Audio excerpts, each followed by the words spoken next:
One of my favorite characters in today's game is the Silent because she's very reminiscent of assassins given her specializations in knives and noxious fumes. I guess you could say that this gassy broad is silent but deadly. In today's humble opinion, we're trying to do too much at once in Slay the Spire.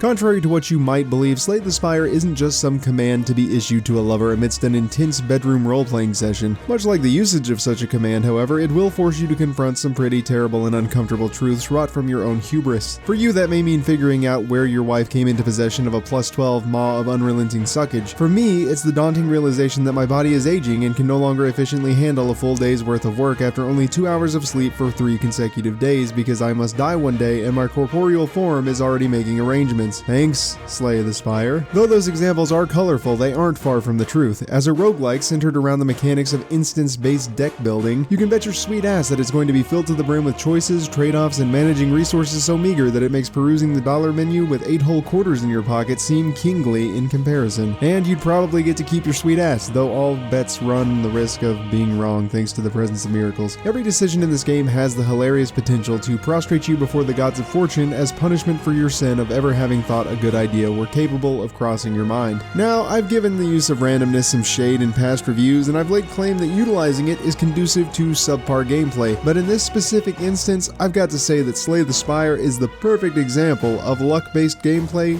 done right, which is a flowery way of saying I'm a fucking hypocrite, and if you examine the mechanics closely enough, I'm sure they are fundamentally the same as any other, because I have examined them and I actively attempted to cognitive dissonance my way out of that realization, so let's ignore that and gush at its fantastic presentation instead. Put simply, the developers have done a pretty good job of making luck seem like a force that can, with enough skill, be reasoned with, which is really all you need, so I'm not actually a hypocrite. I can hold 2 completely divergent beliefs and maintain my worldview because, as you can plainly see, it's been logically justified. It's 2019, and that's how it works. Where many roguelikes empower future playthrough attempts through traits that carry over or a point system of some sort that makes your character stronger, Slay the Spire rewards you with experience. By which I mean literal experience, not the point system, you fucking nerd. Though there is plenty enough variance in content to make each playthrough unique and challenging, there isn't so much that it can't be learned intimately, digested, and internalized, much like a lover. Your knowledge gained through what you experience gives you the edge you need to barter with fate. One way is by figuring out how to limit the presence of chance. An example would be coming to understand that you can more reliably anticipate what hands you'll draw if you cut your deck down to its core cards, limiting the chance that others will fill a critical space when you need that space most. Or better yet, crafting a deck in a way such that your turn simply doesn't end. Of course, finding the exact recipe for such conditions is tricky with every game since you never really know what specifically you'll find or come up against. Just a bunch of specific things that you can anticipate might happen, which enemies are present on what stages and what those enemies are capable of doing, as well as what cards are presently in your deck, and having a general plan for how to use them in response to the enemies is all information readily available to you. You'll learn how to kind of feel out how much risk you can afford before the cost of the gamble becomes your whole run, and the course of each run will begin as vague brushstrokes that sketch what will eventually become your highly specified and strategic masterpiece. This, truly, is the conceptual essence that makes this game so fantastic. Slay the Spire consumed me far more than I expected it would, and more than any game has for quite a while. I lost sleep, I thought about it at work, I was constantly trying to rationalize what choices to make at which junctures and what cards to look out for, and I take that as a sign of a well-developed game. For that reason, I am honor-bound to give this game a perfect 10 out of 10.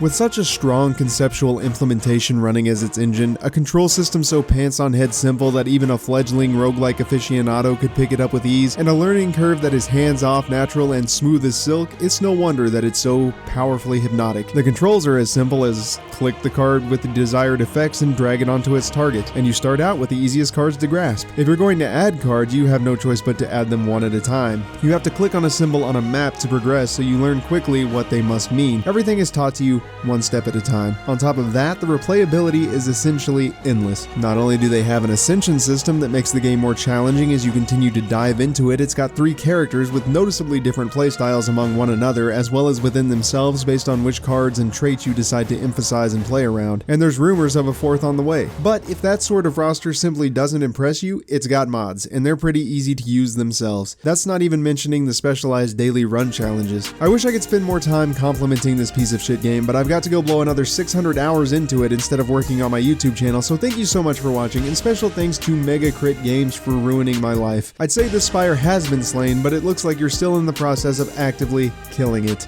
Until next time, remember that failure is not the worst case scenario, to go on with your bad selves, and stay awesome.